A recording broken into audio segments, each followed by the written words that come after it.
నమో బుద్ధాయ. జై భీమ్, జై భారత్, జై సంవిధాన్. ముందుగా తథాగత భగవాన్ బుద్ధునికి మరియు పరమ పూజ్యులు బోధిసత్వ డాక్టర్ బాబాసాహెబ్ అంబేద్కర్ ప్రణామాలు తెలియజేస్తున్నాను. బౌద్ధంలో చాలా ప్రాముఖ్యమైనది 4 గొప్ప సత్యాలు, 4 నోబుల్ ట్రూత్స్. ఇవి ఎవరైనా సరే ముందుగా తెలుసుకోవాలని చెప్పి బౌద్ధంలో భావిస్తూ ఉంటారు. 4 గొప్ప సత్యాలు బౌద్ధ మతం యొక్క పునాది సిద్ధాంతం.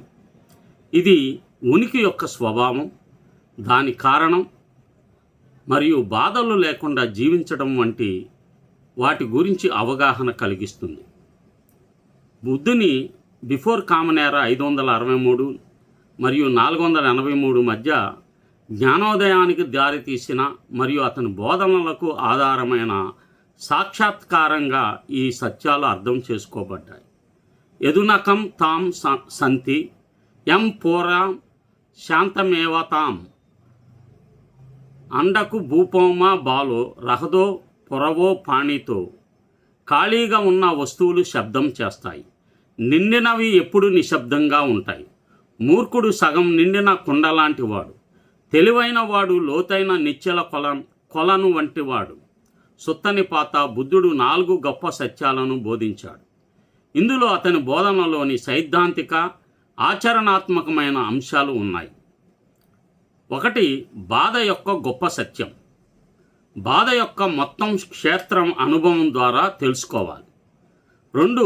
బాధల ఆవిర్భావం యొక్క గొప్ప సత్యం. తృష్ణ నిర్మూలనను అనుభవించవలసి ఉంటుంది. 3. బాధల విరమణ యొక్క గొప్ప సత్యం, నిబ్బాన యొక్క సాక్షాత్కారం. 4. బాధల విరమణకు దారితీసే మార్గం యొక్క గొప్ప సత్యం. ఇది పునరావృత అభ్యాసం ద్వారా అభివృద్ధి చేయబడాలి. ఈ 4 సత్యాలను వినడం మరియు వాటిని మేధోస్థాయిలో అర్థం చేసుకోవడం మంచిదే, కానీ సరిపోదు. అది ఈ సత్యాల నుండి ప్రయోజనం పొందాలంటే అనుభవ జ్ఞానం ద్వారా వాటి గురించి జ్ఞానాన్ని పొందడం చాలా అవసరం. కేవలం ఇతరుల నుండి వారి గురించి నేర్చుకొని మేధోస్థాయిలో వాటిని అర్థం చేసుకోవడం మాత్రమే స్థితప్రజ్ఞ లేదా అర్హతుడిగా మారదు. బుద్ధుడు తన 5 సహచరులకు జ్ఞానంలో ఎలా అభివృద్ధి చెందాలో మరియు దానిలో ఎలా స్థిరపడాలో నేర్పించారు. 5 జ్ఞానస్థాపన చేసి అర్హతులయ్యారు. మన దేశంలోని ఒక సాంప్రదాయం నుండి క్రింద కొటేషన్లలో అటువంటి అర్హతుల ప్రస్తావన మనకు కనిపిస్తుంది. 4 శ్రేష్టమైన సత్యాలను ప్రత్యక్ష అనుభవం నుండి పూర్తిగా గ్రహించిన వ్యక్తిని నేను నిజంగా సద్గుణవంతుడని ప్రకటిస్తున్నాను. జ్ఞానంలో స్థిరపడిన అటువంటి అర్హతుడు ఎట్టి పరిస్థితుల్లోనూ కదలకుండా ఉంటాడు.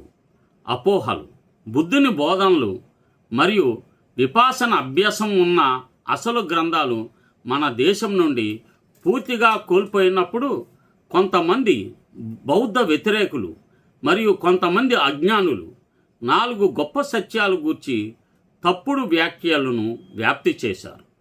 బోధన పూర్తిగా నిరాశావాదం మరియు పనికిరానిది అని వారు వ్యాప్తి చేసిన ఒక అపోహ. అందువల్ల అది మన దేశం నుండి పోయిందని వారి వాదన. ఎందుకంటే బాధ పదాన్ని 4 సార్లు ఉపయోగించారు, అయితే ఆనందం అస్సలు ప్రస్తావించబడలేదు. ఎవరైనా విపස්සనాను అభ్యసించకపోతే బాధల విరమణ, దుఃఖ నిరోధన, పరమ సంతోషం తప్ప మరొకటి కాదని ఎలా అర్థం చేసుకోగలరు? అదేవిధంగా మిగిలిన 3 సత్యాల సాధన కూడా పరమ సంతోషానికి దారితీస్తుంది. వారు వ్యాప్తింపజేసిన మరో అపోహ బాధను శ్రేష్టమని ఎలా అంటారు? ఎవరైనా విపాసనను అభ్యసించినప్పుడు 4 గొప్ప సత్యాలలో దేనినైనా పూర్తిగా అనుభవించినప్పుడు అది గొప్ప వ్యక్తిగా మారుస్తుందని అర్థం చేసుకుంటారు. దీన్ని దృష్టిలో ఉంచుకొని పని చేయండి. ఈ అద్భుతమైన ధర్మాన్ని మీ మంచి కోసం మరియు ప్రపంచవ్యాప్తంగా చాలామంది కష్టాల్లో ఉన్న ప్రజల కోసం పంపిణీ చేయండి. స్వచ్ఛమైన ధర్మం వ్యాప్తి చెందుతుంది. నిజమైన శాంతి, సామరస్యం, ఆనందాన్ని ఆస్వాదించడానికి ఎక్కువ మంది ప్రజలు ధర్మాన్ని అభ్యసించడం ప్రారంభించండి. 4 గొప్ప సత్యాల సంక్షిప్త సారం. 1. జీవితం బాధగా ఉంది. 2. బాధకు కారణం తృష్ణ. 3. తృష్ణకు ముగింపుతో బాధల ముగింపు వస్తుంది. 4.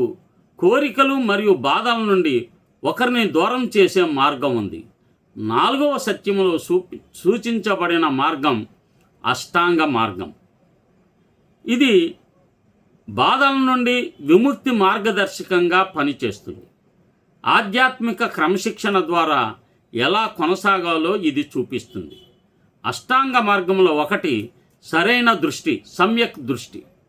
2. సరైన సంకల్పం, సమ్యక్ సంకల్పం.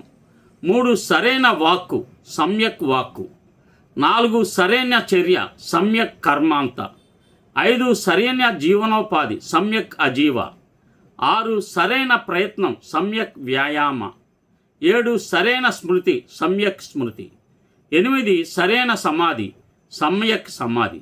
4 గొప్ప సత్యాలను గుర్తించడం ద్వారా మరియు అష్టాంగ మార్గాన్ని అనుసరించడం ద్వారా ఒక వ్యక్తి ప్రపంచంలోని విషయాల పట్ల తృష్ణ మరియు అనుబంధం నుండి విముక్తి పొందగలడు మరియు పునర్జన్మ మరియు మరణం ద్వారా అనుభవించే అంతులేని బాధల నుండి, సంసారం నుండి విముక్తి పొందగలడు. ఈ బాధల చక్రం నుండి విముక్తి పొందగలడు.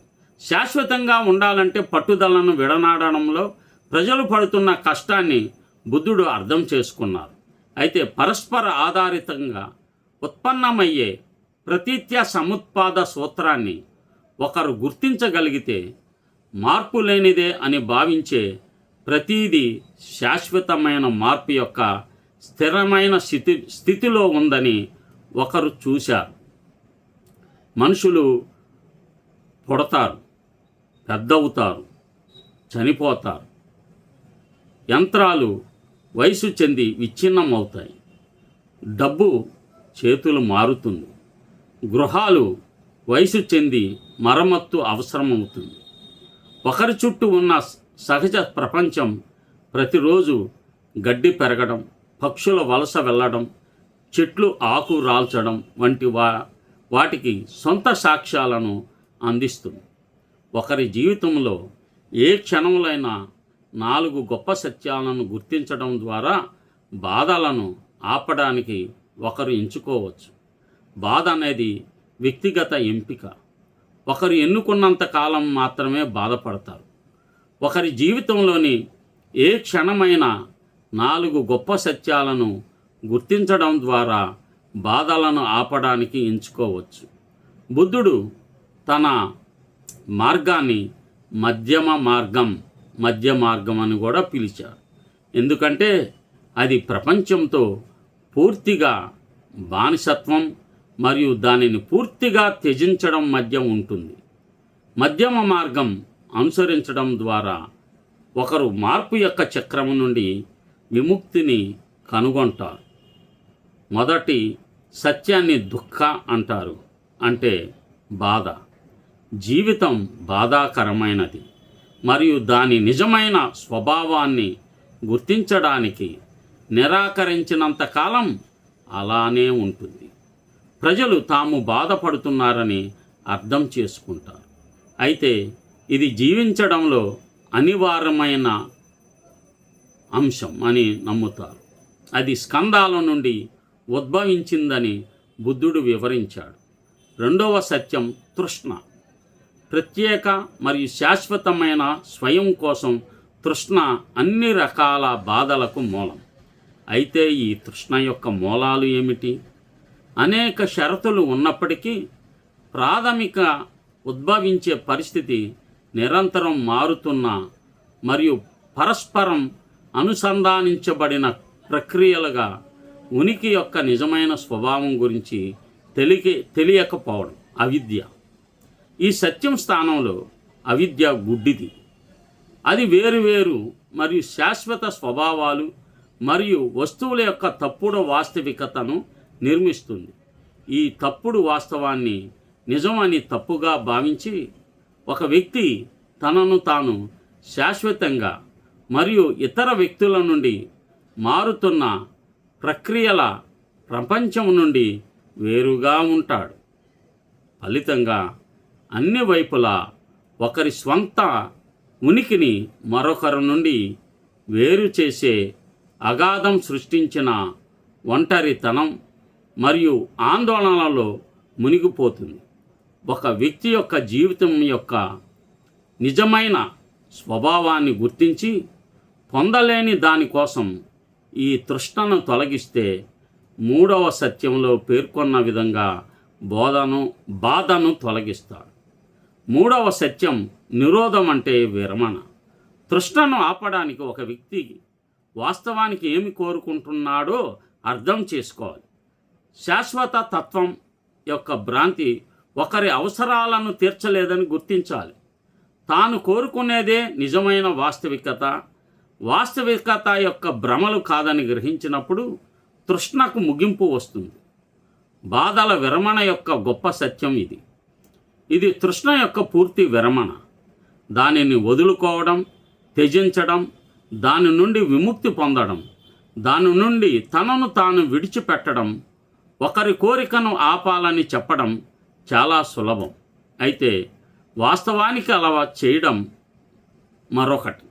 ఉదాహరణకు, ఒకరు సిగరెట్ తాగడం మానేయాలని గుర్తించవచ్చు, కానీ వాస్తవానికి మానేయడం కష్టం. కానీ మూడవ సత్యాన్ని చెప్పడంలో బుద్ధుడు కోరికను అంతం చేయడం సాధ్యమవుతుందని మాత్రమే చెప్తున్నారు. నాలుగవ సత్యం ఎలా చేయవచ్చో వివరిస్తుంది. నాలుగవ సత్య మార్గం అంటే మార్గం. దీని ద్వారా బుద్ధుడు జీవితాన్ని నావిగేట్ చేయడంలో అతని మధ్యమ మార్గం అని అర్థం. అతని కోరికలు మరియు బాధల నుండి విముక్తి చేసే మార్గము ఉందని చెప్పడం ద్వారా ప్రారంభిస్తాడు. ఆ మార్గం ఏమిటో వివరిస్తాడు. బాధల విరమణకు దారితీసే మార్గం యొక్క గొప్ప సత్యం ఇది కేవలం ఆర్య అష్టాంగ మార్గం. అవి సరైన దృష్టి, సరైన సంకల్పం, సరైన వాక్కు, సరైన చర్య, సరైన జీవనోపాధి, సరైన ప్రయత్నం, సరైన స్మృతి, సరైన సమాధి.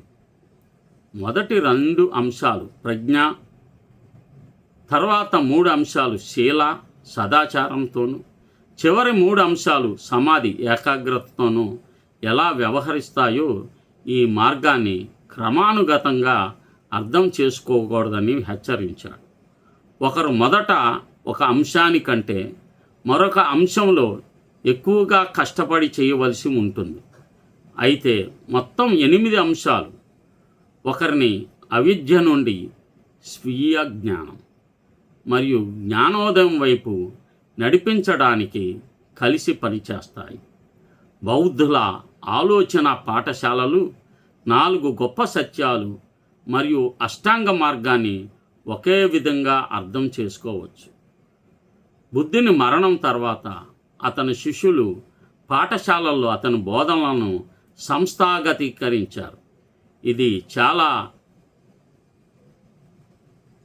త్వరగా 383 బిఫోర్ కామన్ ఎరా నాటికి రెండవ బౌద్ధ సంగీతి అని పిలువబడే సమావేశంలో అతని అసలు దృష్టి మరియు ఉత్తమ మార్గం గురించి భిన్నాభిప్రాయాలకు దారితీసింది.